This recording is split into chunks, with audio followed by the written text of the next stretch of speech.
Welcome to Penrose Learning, where we make understanding easy. In this video, I will explain how to fix a power sliding door on a Toyota Sienna.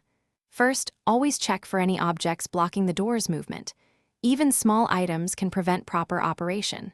Next, carefully inspect the entire door track for dirt, leaves, or any visible damage. A clean track is essential for smooth sliding.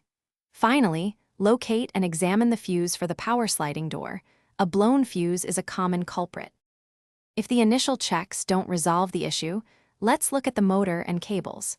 Listen closely for any grinding or clicking sounds when you try to operate the door, which could indicate a motor problem.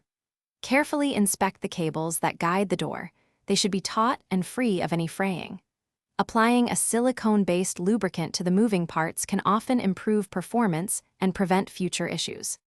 Sometimes, the problem lies with the sensors or latch. Use a soft cloth to clean the safety sensors located on the door's edges. Dirt can easily interfere with their function. Confirm that the door latch fully engages and disengages smoothly.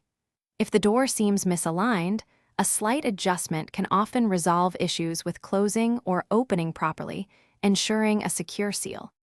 Knowing how to manually operate your power sliding door is important, especially if it gets stuck.